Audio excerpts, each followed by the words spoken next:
Shalom, Oma, Opa, dan Opung. Puji Tuhan, saat ini saya boleh hadir bersama-sama Oma, Opung, dan Opa di dalam ibadah persekutuan lansia GKI Jati Asih, walaupun masih melalui media online. Oma, Opa, dan Opung, tema ibadah persekutuan kita hari ini adalah hidup dalam pengharapan. Bacaan yang diambil dari Ayub 14 ayat 1 sampai dengan 14. Pelayan firman oleh Bapak Sigit Triyono, Majelis Pendamping, saya sendiri Penatua Ika Sinerat. Oma, Opa, dan Opung yang dikasihi Tuhan Yesus, mari kita bersatu hati di dalam doa. Bapa kami yang bertata di dalam kerajaan surga, terima kasih atas penyertaan-Mu yang tak berkesudahan, hingga kami semua masih diberikan nafas kehidupan hingga saat ini.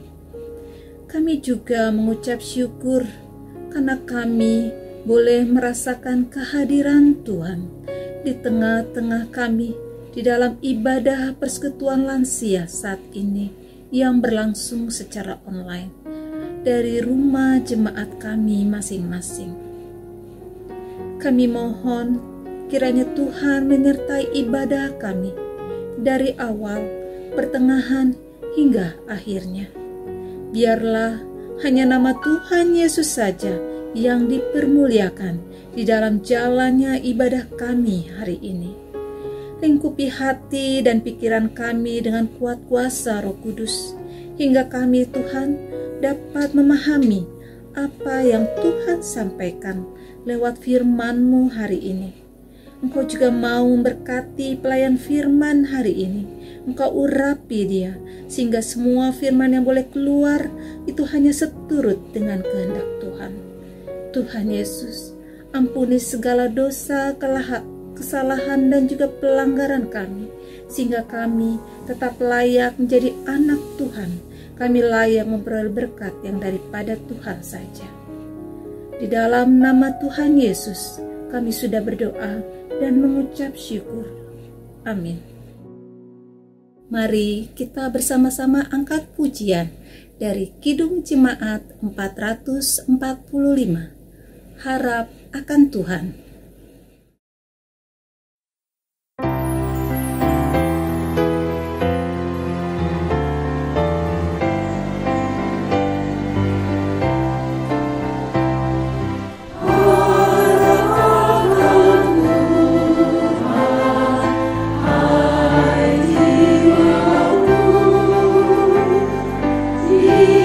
Dia berlindung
Bacaan Mazmur kita hari ini diambil dari Mazmur 123. Berharap kepada anugerah Tuhan. Kepadamu aku melayangkan mataku, ya Engkau yang bersemayam di surga. Lihat, seperti mata para hamba laki-laki memandang kepada tangan tuannya, seperti mata hamba perempuan memandang kepada tangan nyonyanya. Demikianlah mata kita memandang kepada Tuhan Allah kita sampai Ia mengasihani kita. Kasihanilah kami ya Tuhan, kasihanilah kami, sebab kami sudah cukup kenyang dengan penghinaan. Jiwa kami sudah cukup kenyang dengan olok-olok orang-orang yang merasa aman, dengan penghinaan orang-orang yang sombong. Oma, Opa, Ibu, dan Bapak sekalian yang dikasihi oleh Tuhan Yesus Kristus, sebelum membaca dan merenungkan firman Tuhan, marilah kita berdoa bersama. Bapa kami di sorga, kami bersyukur atas kesempatan yang diberikan bagi kami, agar kami dapat merenungkan firman Tuhan pada saat ini. Kami dalam persekutuan kami sungguh bersyukur, dan kami memohon untuk Tuhan hadir di tengah-tengah kami. Berkatilah pembacaan firman Tuhan, perenungan, dan kiranya melalui ini kami dapat semakin dikuatkan untuk melangkah ke depan. Dan kami bisa menjadi berkat bagi sesama, serta memuliakan nama Tuhan. Berkati kami semua Tuhan, baik yang akan berbicara ataupun yang mendengar. Berikan hikmat dan kebijaksanaan, berikan tuntunan Roh Kudus-Mu, agar semua menjadi baik dan berkenan di hadapan Tuhan.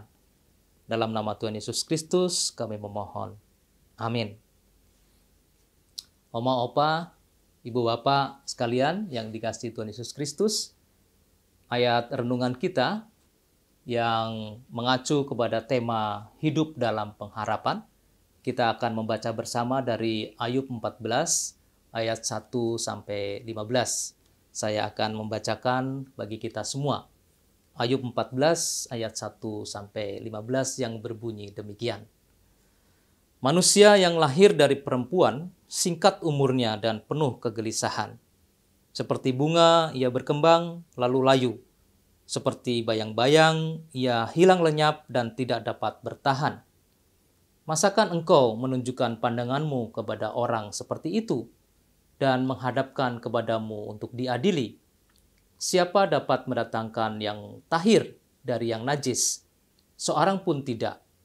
Jikalau hari-harinya sudah pasti dan jumlah bulannya sudah tentu padamu dan batas-batasnya sudah kau tetapkan sehingga tidak dapat dilangkahinya, hendaklah kau alihkan pandanganmu daripadanya agar ia beristirahat, sehingga ia seperti orang upahan dapat menikmati harinya. Karena bagi pohon masih ada harapan. Apabila ditebang, ia bertunas kembali, dan tunasnya tidak berhenti tumbuh. Apabila akarnya menjadi tua di dalam tanah, dan tanggulnya mati di dalam debu, maka bersemilah ia setelah diciumnya air, dan dikeluarkannya lah ranting seperti semai. Tetapi bila manusia mati, maka tidak berdayalah ia. Bila orang binasa, di manakah ia? Seperti air menguap dari dalam tasik, dan sungai surut dan menjadi kering. Demikian juga manusia berbaring dan tidak bangkit lagi. Sampai langit hilang lenyap, mereka tidak terjaga dan tidak bangun dari tidurnya. Ah, kiranya engkau menyembunyikan aku di dalam dunia orang mati, melindungi aku sampai murkamu surut, dan menetapkan waktu bagiku kemudian mengingat aku pula. Kalau manusia mati, dapatkah ia hidup lagi? Maka aku akan menaruh harap selama hari-hari pergumulanku sampai tiba giliranku. Maka engkau akan memanggil, dan aku pun akan menyahut. Engkau akan rindu kepada buatan tanganmu. Demikian firman Tuhan. Berbahagialah kita yang merenungkan firman Tuhan dan mengimplementasikan dalam kehidupan sehari-hari. Oma, opa, ibu, dan bapak sekalian yang dikasihi oleh Tuhan Yesus Kristus, setiap orang memiliki pengharapan di dalam hidupnya. Pengharapan adalah suatu keinginan untuk dapat dipenuhi. Pengharapan selalu mengarah ke masa depan. Saat masih di bangku sekolah, pengharapan kita adalah naik kelas, lulus sekolah, meneruskan sekolah, sampai kita bisa mencapai setinggi mungkin. Harapan itu terus tidak berhenti. Setelah sekolah, tentu kita berharap bisa bekerja. Kemudian setelah bekerja, kita tentu berharap bisa berumah tangga. Dan seterusnya, dan seterusnya. Itulah pengharapan yang pada umumnya ada pada kita semua di saat waktu muda. Dan untuk mewujudkan pengharapan itu, kita harus terus berusaha. Kita membutuhkan usaha dan kerja dan juga keuletan untuk mencapai apa yang kita cita-citakan dan kita harapkan. Tidak terasa kehidupan waktu begitu cepat berlalu dan kita sudah tidak muda lagi. Kita dalam persekutuan ini tentu tidak lagi berusia belasan atau 30-an. Ya, rata-rata kita sudah memiliki posisi yang tidak muda lagi. Kemampuan fisik sudah mulai menurun. Kecekatan, kelincahan, kegesitan mulai berkurang. Dan daya tahan tubuh juga tidak lagi seperti saat muda. Kadang-kadang kita terpaksa harus tergeletak, tiduran, untuk memulihkan kesehatan kita oleh karena kita terserang suatu penyakit. Dan tidak tertutup kemungkinan kondisi tubuh yang semakin melemah itu akan melemahkan pula pengharapan seseorang. Membuka kemungkinan untuk mudah putus asa, untuk bisa menjadi kurang dapat mengoptimalkan peluang-peluang untuk bisa bangkit, untuk bisa bekerja, dan bahkan bisa berbagi untuk orang lain. Kadang bahkan sering banyak orang yang sudah putus harapan oleh karena kesehatan yang begitu menurun. Dan ini dalam ayat yang baru saja kita baca, ada satu ungkapan yang sangat ironis di sini. Diungkapkan bahwa keputusasaan yang begitu fatal. Ya, di ayat 1 dan 2 kita bisa melihat manusia yang lahir dari perempuan singkat umurnya dan penuh kegelisahan. Seperti bunga, ia berkembang lalu layu. Seperti bayang-bayang, ia hilang lenyap dan tidak dapat bertahan. Di ayat berikutnya, di ayat 10 dan 11 juga. Tetapi bila manusia mati, maka tidak berdayalah ia. Bila orang binasa, di manakah ia? Seperti air menguap dari dalam tasik. Tasik itu danau. Dan sungai surut dan menjadi kering. Seolah ini seperti sesuatu yang sangat fatal. Tidak ada pengharapan sama sekali. Bahkan di dalam ayat 7 dan 9, kehidupan manusia sepertinya keputusasaan itu kalah dengan fenomena pohon. Di dalam ayat 7 kita membaca karena bagi pohon masih ada harapan. Nah, luar biasa ya. Pohon saja masih ada harapan. Tapi manusia begitu saja. Ya, sesuatu yang hilang lenyap, sesuatu yang tidak ada pengharapan. Kalau di ayat 7 dikatakan karena bagi pohon masih ada harapan. Apabila ditebang, ia bertunas kembali dan tunasnya tidak berhenti tumbuh. Apabila akarnya menjadi tua di dalam tanah dan tanggulnya mati di dalam debu, maka bersemilah ia setelah diciumnya air dan dikeluarkannya lah ranting seperti semai. Oma, opa, ibu, dan bapak sekalian yang Tuhan kasihi, dalam praktik hidup, selama masih ada cita-cita, selama masih ada keinginan akan sesuatu, maka pengharapan itu terus menyala. Di masa muda, ada banyak keinginan-keinginan yang kita akan rengkuh. Gantungkanlah cita-citamu setinggi langit, kata Bung Karno kepada generasi muda pada waktu itu. Tentu saat ini generasi yang masih tinggi keinginannya adalah generasi milenial dan generasi Z yang usianya antara belasan sampai sekitar 40-an. Mereka sedang giat-giatnya mengejar sesuatu impian. Mereka sedang sangat semangat, menyala-nyala untuk bisa mencapai cita-cita dan harapan mereka.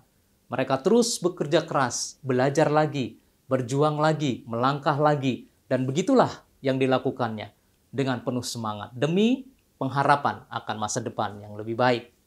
Bagi generasi yang seperti kita, yang sudah sepuh, yang di atas 50, di atas 60-an, keinginan-keinginannya tentu tidak sebanyak generasi milenial dan generasi Z. Terkadang malah bisa terjebak seolah-olah sudah tidak punya keinginan apa-apa lagi. Ada seorang senior yang bertemu dengan temannya, yang penting sehatlah. Karena dengan sehat, kita bisa melakukan segala sesuatu. Jadi keinginan yang terbesar adalah soal sehat saja, yang lain-lain sudah diabaikannya. Beda sekali dengan generasi milenial dan generasi Z. Dan disinilah Oma, Opa, Ibu, Bapak, dan saudara sekalian yang dikasihi oleh Tuhan Yesus Kristus, untuk menjaga agar kita terus memiliki pengharapan, syaratnya kita harus punya otot yang sehat. Otot tubuh maupun otot spiritual. Otot tubuh, dengan kita berlatih olahraga, dengan kita rutin menjaga kesehatan, dengan kita senam, dengan kita beraktivitas, otot-otot kita semakin kuat. Otot-otot kita tetap segar, tetap bugar, dan kesehatan kita bisa terjaga dengan baik. Dengan kesehatan kita yang terjaga dengan baik, maka pengharapan itu tentu masih lebih tinggi ketimbang di mana kita terserang penyakit dan terkulai, tidak ada daya. Dan Ibu Bapak, saudara-saudara, Oma dan Opa, kita bisa menyadari bahwa otot tubuh kita ini sangat berpengaruh terhadap pengharapan. Ya, sekali lagi, kalau kita sehat, kita memiliki pengharapan yang lebih banyak, yang lebih baik ketimbang pada saat atau kita terserang penyakit. Jadi, otot tubuh itu penting kita jaga kebugarannya melalui latihan-latihan olahraga yang rutin dan konsisten. Sedangkan otot spiritual, kita juga perlu olah jiwa. Dengan olah jiwa, kita bisa membuat spiritual kita tetap kuat, membuat spiritual kita bisa terus terjaga kebugarannya. Bagaimana kita bisa mengolah jiwa kita di dalam kehidupan kita sehari-hari? Kita dengan merenungkan firman Tuhan, dengan berdoa, dengan bersekutu, dengan melayani, dengan bersaksi, itu semua adalah aktivitas-aktivitas olah jiwa. Dan dengan olah jiwa ini, tentu pengharapan kita bisa semakin menyala. Termasuk berpengharapan dalam berbagai kesulitan dan keterbatasan. Kita masih terus punya pengharapan-pengharapan yang dapat muncul oleh karena olah jiwa kita yang rajin kita lakukan. Bahkan, seperti yang dinyatakan di dalam ayat yang lain di Ayub, bahkan kita mampu berpengharapan di balik kematian. Dari renungkan firman Tuhan seperti yang tertulis di Ayub 14, kita bisa membaca bersama. Kalau manusia mati, dapatkah ia hidup lagi? Maka aku akan menaruh harap selama hari-hari pergumulanku sampai tiba giliranku. Ini di ayat ke-14. Maka engkau akan memanggil dan aku akan menyahut. Engkau akan rindu kepada buatan tanganmu. Jadi berpengharapan di ayat 14 dan 15 ini kita dapat dikuatkan oleh karena kita memiliki pengharapan yang sejati, di mana kita dipanggil. Jadi yang dikatakan di sini begitu sangat luar biasa ya. Engkau akan rindu kepada buatan tanganmu. Kita sebagai buatan tangan Tuhan dirindukan oleh Tuhan untuk kembali ke rumahnya. Jadi tidak ada kebinasaan di sana. Yang ada adalah damai bersama Allah. Itulah pengharapan yang sejati. Oma, Opa, Ibu, dan Bapak sekalian yang dikasihi oleh Tuhan Yesus Kristus, pengharapan di dalam Tuhan sesuatu yang pasti akan terjadi. Pengharapan ini berkaitan erat dengan iman dan kesabaran, seperti yang tertulis di dalam Ibrani 6 ayat 12. Saya akan bacakan Ibrani 6 ayat 12. Agar kamu jangan menjadi lamban, tetapi menjadi penurut-penurut mereka yang oleh iman dan kesabaran. Sekali lagi, oleh iman dan kesabaran mendapat bagian dalam apa yang dijanjikan Allah. Jadi rupanya pengharapan itu ada hubungan erat dengan iman dan kesabaran. Iman bertumbuh dan berkembang karena terus bergaul erat dengan Tuhan. Membaca, merenungkan, dan menghayati firman Allah adalah jalan yang terbaik. Kesabaran bertumbuh karena ada keteladanan dari tokoh-tokoh di dalam Alkitab yang telah membuktikan bahwa Allah memenuhi janjinya. Pengharapan di dalam Tuhan tidak pernah mengecewakan, karena Tuhan tidak pernah berdusta. Apa yang dijanjikannya selalu dipenuhi. Dia janjikan berkat melimpah bagi Abraham, dan dengan kesabaran Abraham akhirnya mendapatkan bukti-bukti janji Allah itu nyata. Kita lihat di Ibrani 6:14-15. Katanya, sesungguhnya aku akan memberkati engkau berlimpah-limpah, akan membuat engkau sangat banyak. Abraham menanti dengan sabar, dan dengan demikian ia memperoleh apa yang dijanjikan kepadanya. Oma, opa, ibu, dan bapak sekalian, kita bisa melihat apa yang ada di Ayub, apa yang ada di Ibrani, dan kita bisa satu lagi melihat Matius 28 ayat 30 di mana Tuhan menjanjikan penyertaan bagi umatnya sampai akhir zaman. Dengan iman dan kesabaran kita dapat membuktikan bahwa janji ini sungguh benar adanya.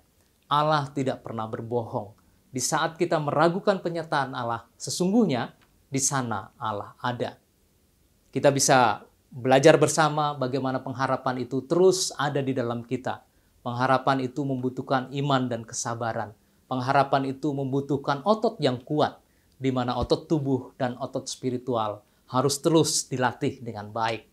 Hidup dalam pengharapan adalah hidup yang selalu bersemangat, bergairah, bersungguh-sungguh dalam melangkah, selalu optimis dan penuh dengan kesabaran. Tidak ada alasan untuk tidak berpengharapan, karena hakikatnya iman, pengharapan, dan kasih adalah 3 hal utama yang menyatu dalam diri kita dan membuat kita tetap hidup untuk memuliakan Allah, Sang Pencipta yang Maha Kasih. Oma, opa, ibu, dan bapak sekalian yang dikasihi oleh Tuhan Yesus Kristus, apa yang kita sudah renungkan bersama kiranya akan menuntun kita dengan terus berpengharapan yang menyala-nyala, bahkan pengharapan di balik kematian kita, di mana pada saatnya Tuhan memanggil umat yang dikasihinya, memanggil pulang untuk damai sejahtera bersamanya, bukan di dalam kebinasaan. Amin.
Oma, Opa, Ibu dan Bapak sekalian, marilah kita menaikkan doa-doa syafaat kita.